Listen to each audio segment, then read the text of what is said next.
Dan puji Tuhan di hari spesial ini saya bicara masih sekitar tema Natal, yaitu hidup dalam damai sejahtera.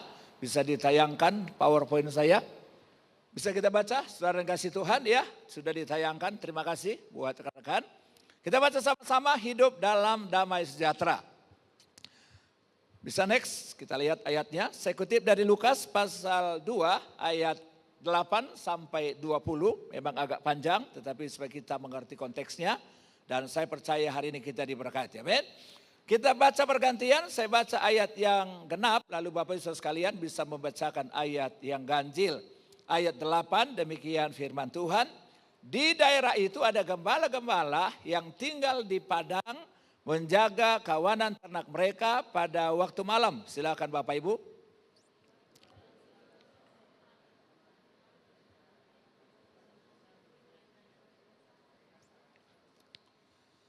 Lalu kata malaikat itu kepada mereka, jangan takut sebab sesungguhnya aku memberitakan kepadamu kesukaan besar untuk seluruh bangsa.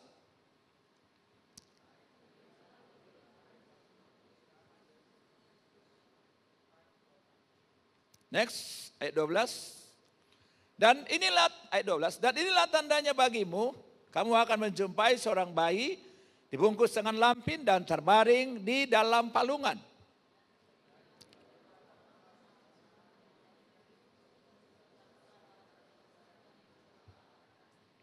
Kemuliaan bagi Allah di tempat yang maha tinggi, ini yang menjadi tema saya. Dan apa? Damai sejahtera di bumi di antara manusia yang berkenan kepadanya. Silakan.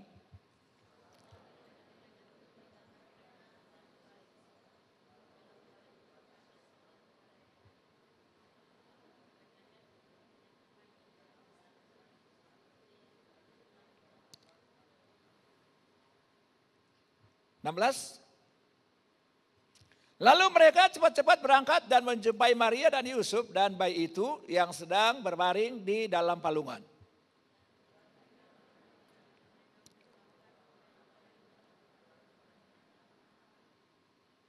Dan semua orang yang mendengarnya heran tentang apa yang dikatakan gembala-gembala itu kepada mereka.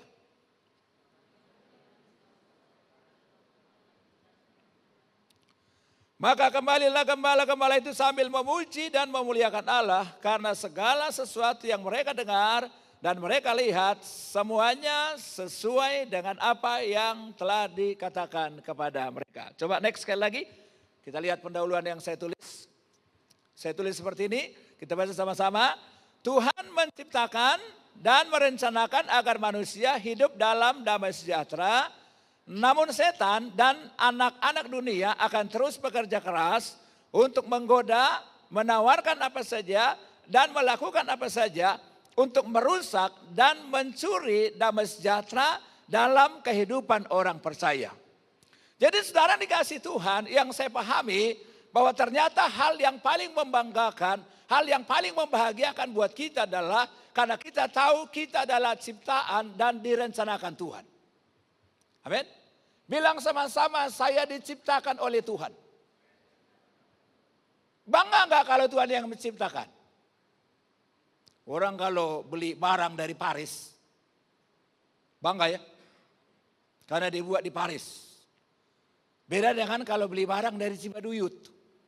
Ya kan? Merek tasnya disembunyiin. Ya kan? Tapi saya pahami kita semua, siapapun kita adalah ciptaan Allah dan direncanakan oleh Allah. Artinya apa? Siapapun kita, apapun keadaan kita hari ini, mungkin kita masih punya masalah, tapi saya tahu karena Tuhan yang menciptakan kita punya tujuan. Amin.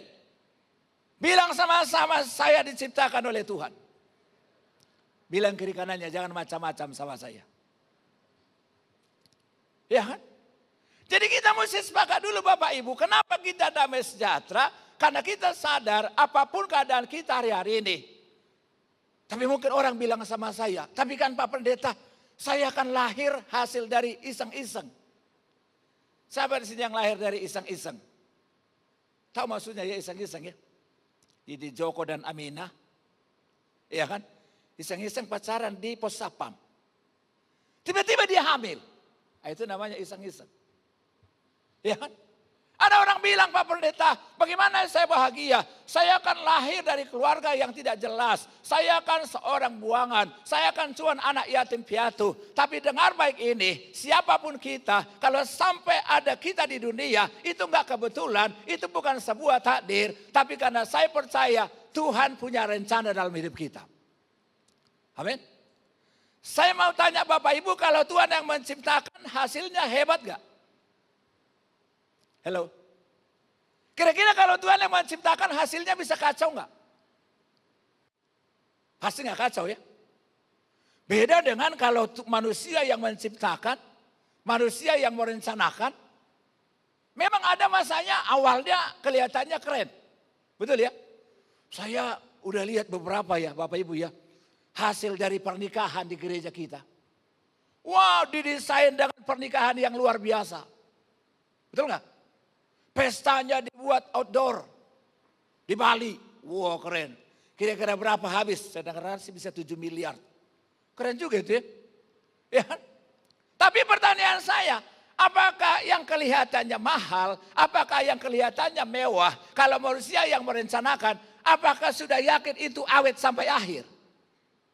Belum tentu.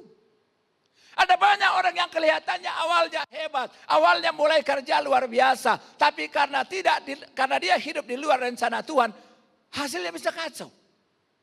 Tetapi yang saya percaya, tadi saya tulis dengan jelas dalam pendahuluan ini, bahwa Tuhan yang menciptakan kita, Tuhan yang merencanakan kita, satu tujuannya supaya kita hidup dalam damai sejahtera. Bilang sama-sama, Tuhan mau saya damai sejahtera. Amin. Karena saya bilang Tuhan berikan kita damai sejahtera. Bukan berarti sudah nggak ada masalah. Bukan berarti sudah nggak ada kesulitan. Bukan berarti hutang kita semua sudah beres. Bukan berarti penyakit kita semua sudah sembuh. Tapi kalau Alkitab bilang kita punya damai sejahtera. Karena kita tahu Allah kita bukan Allah yang biasa. Tapi dia Allah yang luar biasa. Dia Tuhan yang sanggup mengangkat. Dia Tuhan yang sanggup buat mukjizat. Dia Tuhan yang sanggup memberi jalan keluar. Amin. Itu jaminannya buat kita. Itu sebabnya saya terlalu percaya Bapak Ibu dikasih Tuhan. Bahwa orang yang hidup dalam rancangan Tuhan. Apapun keadaan dia saat ini. Mungkin dia sedang mengalami tekanan. Mungkin dia sedang mengalami stres. Tapi ujungnya pasti dia bahagia. Amin. Pasti bahagia bos. Siapa yang hafal di sini Yeremia 29 ayat 11. Kalau ada yang hafal itu berarti mantap. Dia berarti sudah hidupi khotbah ini. Yeremia 29 ayat 11 bilang apa? Bahwa rancanganku, kata Alkitab, bukan rancangan kecelakaan. Tapi kan Pak Pendeta kan ada juga anak Tuhan yang kecelakaan. Siapa di sini yang pernah kecelakaan? Kok ada ya? Kan ada juga tuh. Dia anak Tuhan bahkan udah pujian penyembahan setengah jam. Tiba-tiba di jalan kecelakaan. Pertanyaan saya, apakah kalau anak Tuhan sedang menghadapi yang kelihatannya kecelakaan, apakah itu Tuhan sedang mengangkat tangannya dari hidupnya? Apakah Tuhan sedang tidak mengenapi rencana ini? Enggak juga. Karena Tuhan kita sangat hebat mendesain hidup kita. Ada masanya memang Tuhan izinkan kita sulit. Ada masanya Tuhan izinkan kita sedang menderita. Tapi percayalah Alkitab bilang, aku tahu rancanganku, rancangan kepada kamu bukan rancangan kecelakaan, tapi Alkitab bilang rancangan damai sejahtera. Harusnya Bapak Ibu dikasih Tuhan, semua kita punya hak yang sama untuk hidup dalam damai sejahtera. Tapi pertanyaan saya sederhana, apakah setiap orang yang menyebut dirinya Kristen sudah damai sejahtera? Belum tentu. Kenapa? Karena Alkitab bilang, saya tulis begini, namun setan dan anak-anak dunia akan terus bekerja keras untuk menggoda, menawarkan apa saja dan melakukan apa saja. Untuk apa? Merusak dan mencuri damai sejahtera dalam kehidupan orang percaya. Artinya apa Bapak Ibu dikasih Tuhan? Merayakan Natal tidaklah sebuah jaminan bahwa kita sudah pasti damai sejahtera. Mungkin saja orang waktu dia merayakan Natal, rayakan, Yesus rayakan, habis saja begitu kan, semangat ya. Tapi saudara, ada banyak orang pulang merayakan Natal, bukannya damai sejahtera. Kenapa? Karena hidupnya masih dipengaruhi, masih dikuasai oleh godaan-godaan dunia. Itulah sebabnya saudara dikasih Tuhan, sebagai orang percaya, kita mesti waspada betul. Kalau kita ingin hidup damai sejahtera, maka ingat, kita mesti selalu waspada. Karena setan akan menawarkan apa saja, supaya kita tidak hidup dalam damai sejahtera. Bapak Ibu ingat gak di kitab Kejadian? Sekitar pasal 3. Kan waktu Tuhan menciptakan Adam dan Hawa, kira-kira Tuhan ciptakan dalam kondisi baik gak Bapak Ibu? Halo? Waktu Tuhan ciptakan Adam, kira-kira dalam kondisi baik gak? Dalam kondisi damai sejahtera gak? Wah, luar biasa bos. Mereka bisa bersekutu, ngobrol-ngobrol dengan Tuhan. Betul gak? Adam dan Hawa gitu tatap-tatapan saja sudah bahagia. Betul gak? Bahkan kalau saudara lihat dalam Alkitab, saking Tuhan menciptakan kondisi mereka baik, saya tidak lihat dalam Alkitab ada binatang yang merusak hidup Hawa dan Adam. Tidak ada. Zaman itu, kalau Adam panggil harimau, harimau datang gak? Oh datang. Makanya semua dinamai oleh Adam. Karena semua damai sejahtera. Nah, tapi pertanyaan saya, ketika Adam dan Hawa jatuh dalam dosa, mereka masih damai sejahtera enggak? Oh enggak. Makanya Alkitab bilang, ketika Hawa dan Adam jatuh dalam dosa, maka disitulah mulai mereka saling menyalahkan. Ketika Tuhan tanya Adam, apakah engkau yang perbuat itu? Maka Adam jawab, perempuan yang engkau tempatkan di sisiku, manusia mulai saling menyalahkan. Lalu waktu ditanya Hawa, apa yang kau perbuat itu? Hawa mulai menyalahkan ular. Ya kan? Tapi puji Tuhan waktu Tuhan tanya ular gak menyalahkan siapa-siapa. Coba kalau ular kayak Adam dan Hawa, balik lagi dia. Iblis Tuhan yang memakai saya. Kan selesai. Tetapi setelah dikasih Tuhan yang mau tegaskan adalah supaya kita hidup dalam damai sejahtera, kita mesti tetap waspada, kita mesti jaga diri kita baik-baik supaya kita jangan sampai kena godaan iblis, supaya kita jangan kena tawaran iblis sehingga mencuri damai sejahtera dan sukacita kita. Karena kita bilang, aku datang untuk memberi hidup, kata Yesus. Dan supaya mereka hidup dalam kelimpahan. Tapi dia bilang pencuri datang hanya untuk membunuh, merusak dan membinasakan. Itulah sebabnya hari ini kita belajar. Di saat-saat Natal ini ternyata bahwa Yesus datang bukan sekedar supaya kita mengalami mukjizat. Tetapi tujuan Yesus datang, tadi kita baca, Alkitab bilang supaya kita hidup dalam damai sejahtera. Dan saudara dikasih Tuhan, di tengah dunia yang sedang hidup dalam kegelapan, di tengah dunia yang sedang hidup tidak ada sukacita, maka terdengarlah suara dari sorga yang sangat luar biasa, yang disampaikan kepada gembala-gembala, dikatakan apa? Hari ini telah lahir bagimu, yaitu Kristus Juru Selamat. Saudara, luar biasa Tuhan mengasihi kita. Luar biasa Tuhan mengasihi dunia ini. Di tengah dunia yang sedang kacau, di tengah dunia yang saling menyalahkan, di tengah dunia yang saling menfitnah, di tengah dunia yang saling menjatuhkan, di tengah dunia yang saling menghina. Tetapi tiba-tiba ada suara dari sorga berkata, hari ini lahir bagimu Kristus Juru Selamat. Pertanyaan saya, kepada siapa Tuhan sampaikan berita damai sejahtera itu? Ternyata malaikat-malaikat menyampaikan berita sukacita. Bukanlah kepada para rohaniawan. Para malaikat menyampaikan berita tentang Juru Selamat. Bukanlah kepada raja-raja pembesar-besar. Tetapi Alkitab bilang mereka datang kepada siapa? Gembala-gembala. Saudara, pada zaman itu gembala bukanlah jabatan yang luar biasa. Gembala bukanlah suatu jabatan atau profesi yang sangat dihargai. Justru seorang gembala pada zaman itu dipandang sebagai pekerjaan yang hina. Dan seringkali pada zaman itu, karena para gembala-gembala tidak biasa melakukan hukum Taurat. Karena mereka kan sibuk di padang. Ya kan? Mereka kan sibuk menggembalakan domba mereka. Bahkan kalau feeling saya, karena mereka terbiasa menggembalakan, bermain dengan domba-domba. Maka saya percaya parfum mereka itu pun parfum domba. Betul ya? Kan ada orang yang biasa itu, yang biasa kerja di pabrik parfum. Ya kan? Karena aroma parfum setiap hari ada di ruangannya. Lalu itu menyengat ke baju-bajunya, lalu menyengat ke tubuhnya. Saya yakin bisa terjadi hal yang sama. Makanya seorang gembala bukanlah profesi yang luar biasa. Bukanlah profesi yang hebat. Tapi saudara yang kasih Tuhan, justru di tengah-tengah dunia yang kesederhanaan. Di tengah-tengah orang-orang yang sedang ditolak oleh dunia. Di tengah keadaan yang mungkin mereka tidak dipandang oleh dunia. Tapi pada saat itulah Allah datang kepada mereka dan berkata, hari ini telah lahir bagimu damai sejahtera bagimu, kata Alkitab. Artinya apa Bapak Ibu? Mungkin masih ada masalah kita. Mungkin orang gak memandang kita.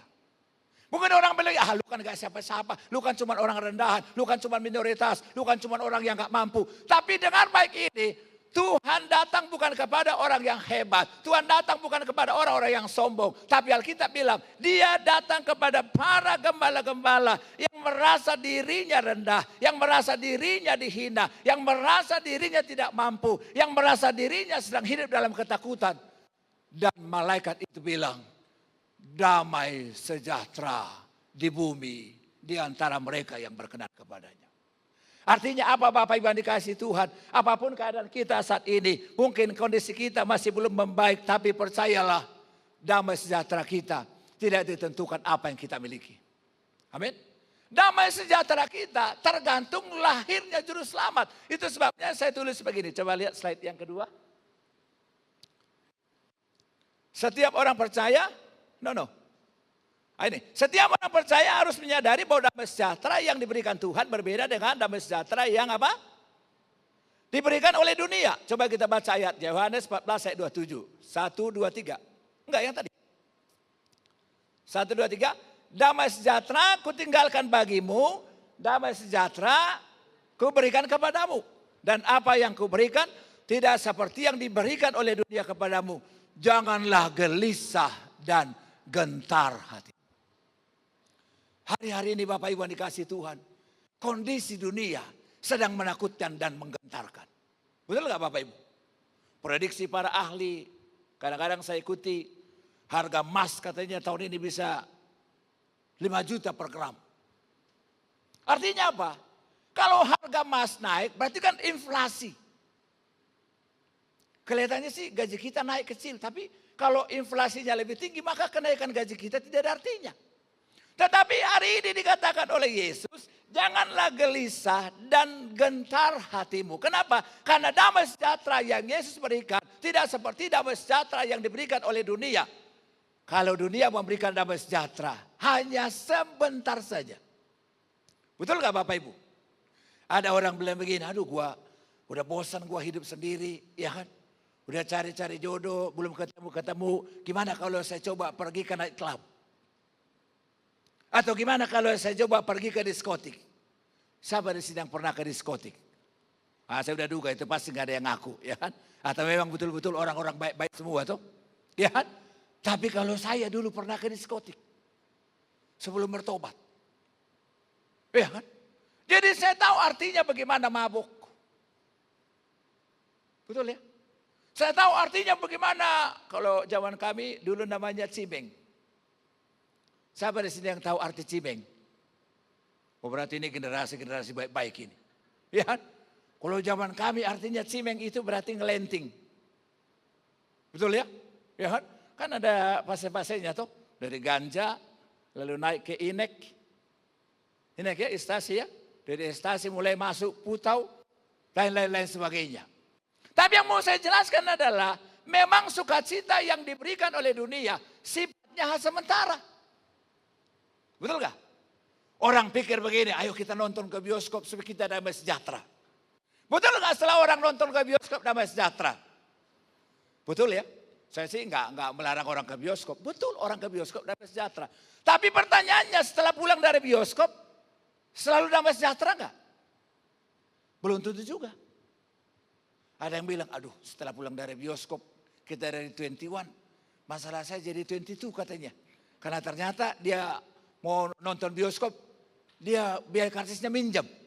Ya, jadi masalahnya bukan selesai, malah masalah dari 21 jadi 22. Nah, tapi yang saya jelaskan adalah memang saat kita merayakan Natal, bukan karena keadaan kita sudah berubah, bukan lagi semua nggak ada masalah, tetapi Yesus bilang damai sejahtera Allah yang melampaui segala akal akan memelihara hati dan pikiranmu dalam Kristus. Berarti Bapak Ibu, damai sejahtera orang percaya letaknya di mana? Halo. Damai sejahtera orang percaya letaknya di mana? Di tabungan. Di THR. Di mana letaknya? Ternyata Yesus bilang apa? Damai sejahtera Allah yang melampaui segala akal akan memelihara hati dan ternyata saudara dikasih Tuhan, damai sejahtera orang percaya ada pada hati dan pikirannya. Artinya apa? Selama hati kita terfokus kepada Tuhan, selama hati kita tertuju kepada Tuhan, maka kita akan mengalami damai sejahtera yang luar biasa. Amin. Karena itu pertanyaan sederhana. Coba kita lihat. Bagaimana hidup dalam damai sejahtera? Dari konteks yang kita baca ada 4 langkahnya. Coba lihat. Yang pertama. Bagaimana hidup dalam damai sejahtera? Kita baca sama-sama. Harus hidup dalam kemuliaan Tuhan. Ayat 9 bilang apa? Tiba-tiba berdirilah seorang malaikat Tuhan di dekat mereka dan kemuliaan Tuhan bersinar meliputi mereka dan mereka sangat ketakutan. Ternyata saudara dikasih Tuhan, untuk kita bisa mengalami damai sejahtera, itu enggak ditentukan kemuliaan dari pakaian yang saya pakai. Kalau orang pakaian baju baru di hari Natal itu lumrah lah ya. Ya kan? Dulu kalau kami di kampung, kalau Natal enggak baju baru kayaknya enggak mau ke gereja. Benar loh. Karena dianggap kemuliaan saat merayakan Natal itu bukan pada kelahiran Yesusnya. Tapi kalau dia punya baju baru. Betul ya? Ibu-ibu kalau nggak ada aris mata yang panjang 1,5 meter kayaknya dia, aduh kayaknya Natal tahun ini kurang mantap ya. Lebih bagus tahun lalu. Berarti buat dia suksesnya Natal ditentukan alis mata. Tapi Alkitab bilang apa? Supaya kita bisa damai sejahtera, yang pertama adalah karena kita sadar ada Tuhan kita yang maha mulia. Amin. Saudara kalau baca di ayat-ayat selanjutnya, maka malaikat itu memuji Tuhan lalu berkata, kemuliaan bagi Allah di tempat yang maha tinggi. Artinya apa itu Bapak Ibu? Kita akan bahagia, kita akan damai sejahtera. Kalau kita selalu ingat kita nggak pernah sendiri. Bilang sama-sama saya nggak pernah sendiri. Kita akan selalu bahagia, kita akan selalu damai sejahtera. Kalau kita ingat ada Allah di tempat yang maha tinggi, yang selalu menyertai, yang selalu memimpin dan menyatakan kemuliaannya dalam hidup kita. Bapak Ibu bisa bayangkan gak kalau sampai kemuliaan Tuhan bersinar atas hidup kita? Ini kan baru kemuliaan malaikat tuh. Iya kan? Dalam ayat ini kan yang menampakkan kemuliaan itu kan malaikat. Kemuliaan malaikat saja kalau ditampakkan, bayangkan mereka menjadi sangat ketakutan. Ngeri loh. Cuman kadang-kadang ada banyak orang yang lebih takut kepada kemuliaan preman daripada kemuliaan Tuhan. Betul gak Bapak Ibu? Ada orang kan jangan lewat gang itu. Karena saya dengar di situ ada pohon cemara katanya. Biasanya ada kalau malam Jumat ada gantung-gantung pocong di situ. Orang takut. Tetapi hari ini kita diingatkan supaya kita bisa menjalani hidup ini dalam damai sejahtera. Bukan berarti kita harus punya segala-galanya. Bukan berarti sudah tidak ada masalah. Tetapi kita bisa damai sejahtera karena Alkitab bilang ada Tuhan yang maha mulia, ada Tuhan yang maha tinggi. Bahkan dia Tuhan yang menjadi manusia supaya kita diselamatkan dan kita disertainya. Berarti yang pertama, bagaimana kita hidup dalam sejahtera? Hiduplah dalam kemuliaan Tuhan. Amin. Kalau kita hidup dalam kemuliaan manusia, kita bisa kecewa. Manusia bisa mengecewakan kita. Orang yang hari ini dekat dengan kita, orang yang hari ini mencoba menolong kita, orang yang hari ini membantu kita, jangan salah, besok dia bisa menjatuhkan kita. Siapa di sini yang pernah mengalami dia ditolong orang, tapi setelah ditolong dia diomongin sama orang? Sakit gak kira-kira Bapak Ibu? Udah ditolongnya gak seberapa. Ya kalau ditolongnya 5M sih lumayan lah ya. Betul gak Bu? Kalau kita ditolong orang 5M, benar-benar dikasih uangnya cash, diomongin sama orang lumayan gak? Ya lumayan lah. Walaupun malu juga ya. Iya kan? Tapi yang bahaya itu udah ditolongnya cuma 300.000. Tapi ngomongnya kayak ayam betina lagi bertelur. Tahu ya? Tahu gak ayam betina bertelur? Apa beda ayam betina bertelur dengan penyu? Kan kalau penyu kalau bertelur, dia itu sekali napas, sekali buang napas, langsung 50 telurnya. Itu penyu. Tapi kalau ayam betina, aduh dia 1 jam sebelum bertelur itu udah bekokok, kutek. Betul gak? 1 jam dia bekokok, yang keluar cuma 1. Akhirnya saya bilang itu bahaya. Bahaya banget kalau sampai orang membantu kita. Enggak seberapa tapi dia omongin sama orang. Sampai semua orang tahu. Waduh, kalau bukan karena saya dia udah mati dia. Tapi hari ini kita diingatkan. Sekalipun orang mengecewakan kita. Sekalipun keadaan mungkin masih mengecewakan kita. Tapi Alkitab bilang tiba-tiba berdirilah seorang malaikat Tuhan di dekat mereka. Dan kemuliaan Tuhan bersinar atas mereka. Saudara bayangkan. Kalau sampai kemuliaan Tuhan menyertai kita. Masalah boleh ada, tantangan boleh ada. Tapi saya percaya kemuliaannya akan menyatakan lawatan. Akan menyatakan kuasa. Akan menyatakan mukjizat dalam hidup kita. Amin. Yang kedua. Bagaimana hidup dalam damai sejahtera? Yang kedua. Ayat 10 dan 11 dikatakan seperti ini. Lalu kata malaikat itu kepada mereka. Janganlah takut. Sebab sesungguhnya aku memberitakan kepadamu apa? Kesukaan besar untuk seluruh bangsa. Hari ini telah lahir bagimu juru selamat yaitu Tuhan di kota Daud. Berarti yang kedua, bagaimana kita mengalami damai sejahtera? Berarti yang kedua harus menjadikan Yesus sebagai apa? Tuhan dan juru selamat kita. Saudara, selama kita menjadikan apa yang ada di dunia menjadi juru selamat kita, kita bisa kecewa. Betul nggak? Orang yang mau menolong kita udah janji kemana-mana. Tapi kita bisa kecewa. Tapi hari ini kita dijelaskan. Bahwa Yesus ini adalah juru selamat dunia. Dan saya beritahu buat saudara. Yesus bukan sekedar juru selamat untuk mukjizat. Yesus gak sekedar juru selamat untuk memberikan kita jalan keluar. Tetapi Yesus ini adalah juru selamat yang menyelesaikan hidup kita dari dosa. Amin. Saya mau tanya Bapak Ibu, mana lebih serius masalah keuangan daripada masalah dosa? Bu, mana lebih serius masalah keuangan atau masalah dosa?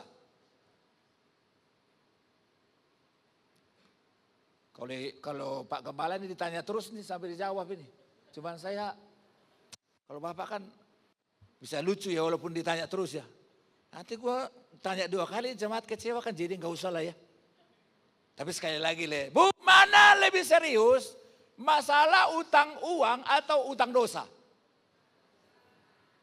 Benar ya? Inilah yang dikerjakan. Kenapa utang dosa? Karena utang dosa tidak bisa diselesaikan oleh uang kita. Karena utang dosa nggak bisa diselesaikan oleh amal baik manusia. Utang dosa hanya bisa diselesaikan oleh pengorbanan Yesus Kristus. Pak Bu, pada zaman itu orang gembala-gembala itu dianggap orang-orang berdosa. Kenapa orang berdosa? Karena mereka kebanyakan di padang gurun sehingga mereka lupa untuk melakukan hukum Taurat. Ada masanya mereka makan gak cuci tangan. Kan kalau hukum Taurat kan, kalau makan gak cuci tangan dianggap najis. Itulah sebabnya orang gembala-gembala ini pada zaman itu dianggap sebagai orang-orang berdosa. Dianggap sebagai orang-orang yang hina.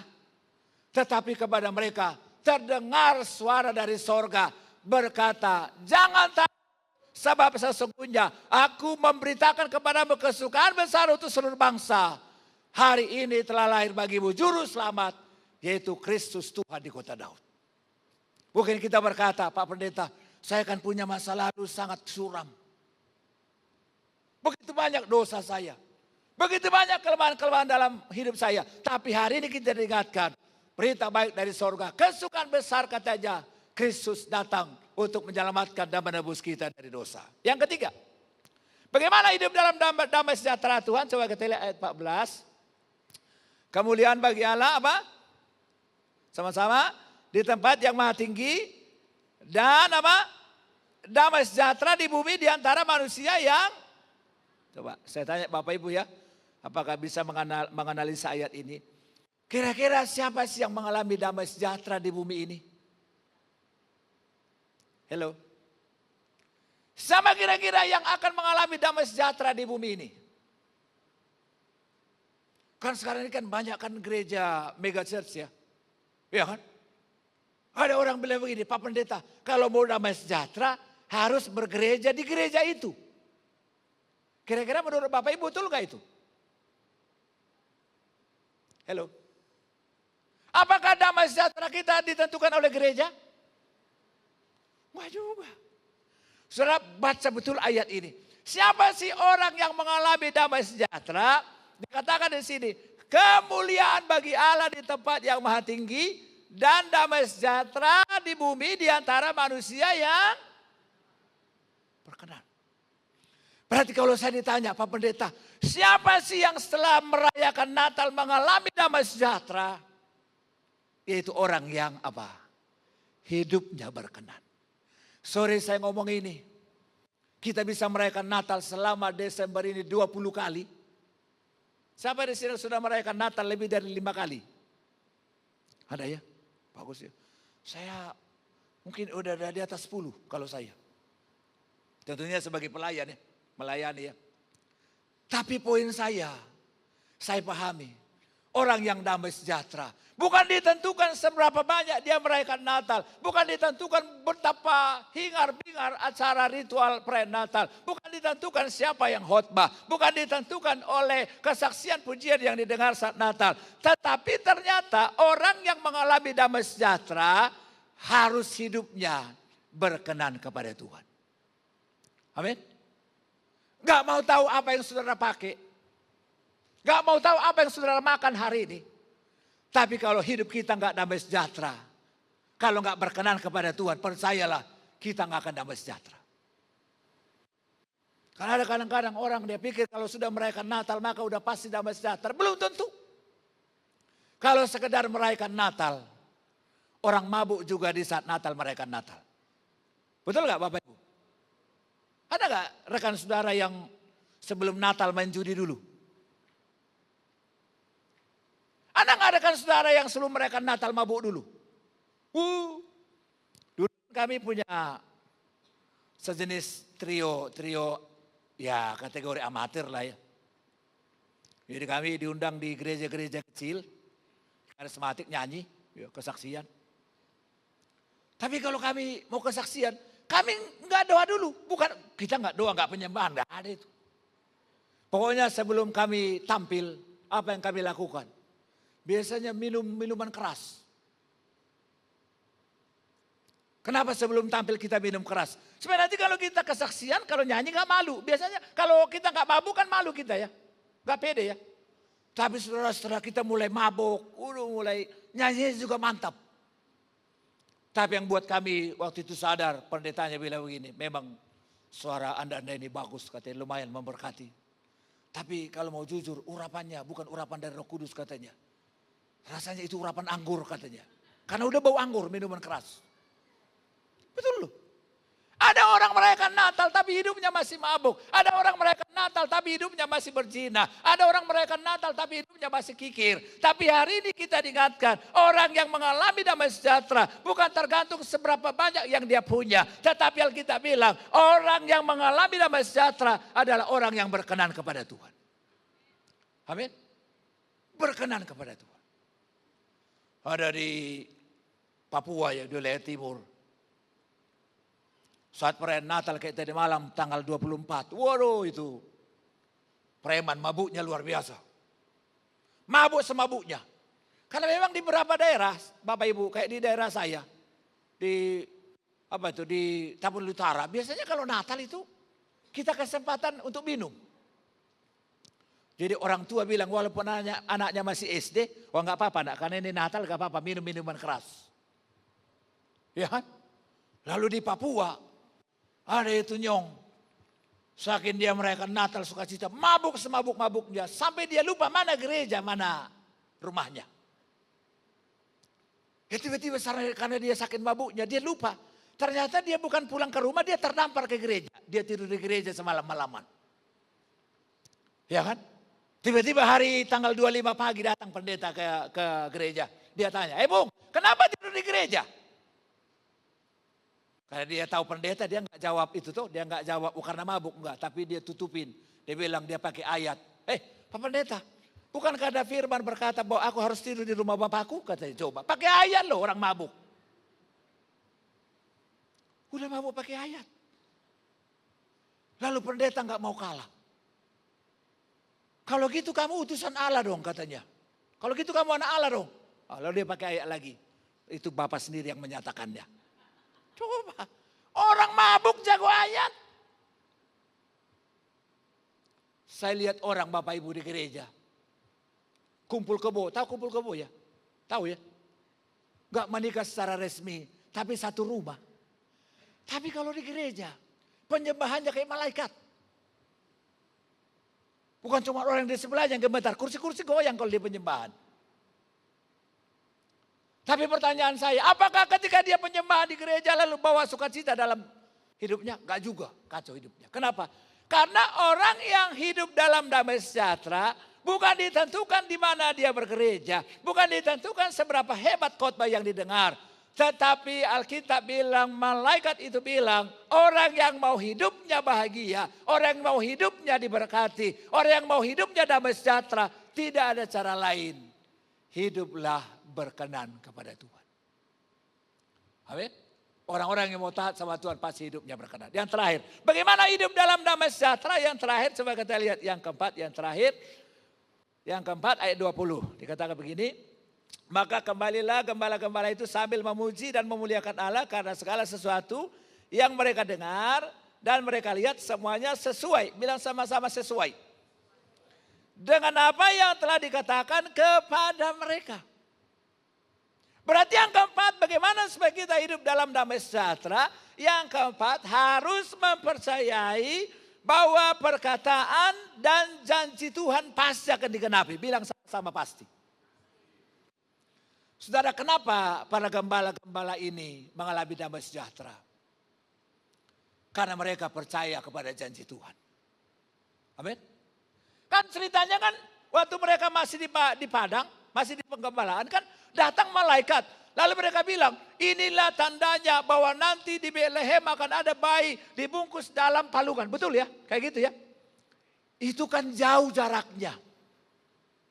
Jauh jaraknya. Tapi mereka percaya enggak? Atau mereka bilang, enggak usah lah kita pergi ke Betlehem. Takutnya itu malaikat bohong-bohongan, palsu itu malaikat. Nanti kita udah jalan capek, ternyata enggak betul. Tapi kenapa mereka damai sejahtera? Karena mereka itu percaya kepada janji Tuhan. Dan kalau saya ditanya, apa sih Pak Pendeta tandanya? Orang percaya kepada janji Tuhan, maka tandanya biasanya orang itu mau taat kepada firman. Amin. Ada banyak orang hanya hebat membicarakan firman. Ada banyak orang hanya hebat mendengarkan firman. Justru saya khawatir hari-hari ini. Saya khawatir. Ada banyak orang yang banyak mendengar firman, tetapi nggak mengubah hidupnya. Makanya tidak pernah ada damai sejahtera. Saudara, tandanya orang damai sejahtera mulai ada dalam hidupnya.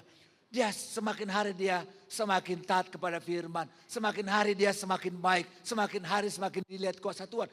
Tapi berbeda dengan orang yang sekalipun dia di gereja. Sekalipun dia banyak berdoa. Sekalipun dia banyak mendengar firman. Tapi kalau dia nggak mau taat sama firman. Percayalah hidupnya tambah stres. Siapa di sini yang merayakan Natal hidupnya tambah stres? Sekarang sih belum. Tapi nanti bisa setelah Januari udah habis THR. Iya kan? Sudah mulai ada yang datang minta-minta telepon. Ah, itu bahaya itu. Mulai stres. Kenapa? Karena tidak mentaati firman. Tetapi saya percaya kalau kita hidup seperti gembala-gembala. Ketika kita dengar firman Tuhan. Ketika kita mulai meresponi. Lalu ketika kita mulai mentaati firman. Maka kita bilang apa yang mereka dengar. Apa yang mereka lihat sesuai. Nah, ini yang hebat nih. Buat saya seharusnya anak-anak Tuhan yang taat sama Tuhan. Harusnya sudah melihat betapa banyak tangan Tuhan yang hebat bertindak dalam hidupnya. Tapi kalau saya ditanya Pak Pendeta, kenapa sih saya sudah begitu lama menjadi Kristen? Kenapa sih saya setia ke gereja? Kenapa sih saya setia berdoa kepada Tuhan? Tetapi kenapa saya tidak pernah melihat janji Tuhan sesuai dalam hidup saya? Jawabannya sederhana. Karena kita nggak belajar taat sama firman. Gembala-gembala, cuman manusia-manusia biasa. Cuman orang-orang yang dianggap rendah. Cuman orang-orang yang gak diperhitungkan. Tapi mereka jago dalam melakukan firman. Itulah yang buat mereka mengalami damai sejahtera yang luar biasa. Karena itu kesimpulan saya seperti ini. Lihat kesimpulannya. Kesimpulan saya adalah, kita baca sama-sama. Damai sejahtera orang percaya apa? Ditentukan oleh iman kepada kemuliaan Tuhan. Hidup berkenan kepada Tuhan dan mempercayai seluruh janji-janji Tuhan itu pasti akan digenapi. Ada cuma 3 caranya. Kalau kita ingin damai sejahtera, yang pertama adalah hiduplah oleh iman. Yang kedua adalah hiduplah dalam kemuliaan Tuhan. Yang ketiga, hiduplah berkenan kepada Allah. Dan yang terakhir, percayailah janji-janji Tuhan. Doa saya, Natal kali ini bukan sekedar rutinitas buat kita. Bukan Natal yang sekedar melelahkan buat kita. Tapi doa saya supaya Natal kali ini sungguh-sungguh menjadi Natal yang membawa damai sejahtera. Natal yang sungguh-sungguh membawa berkat buat kita. Sehingga nama Tuhan dipermuliakan. Amin.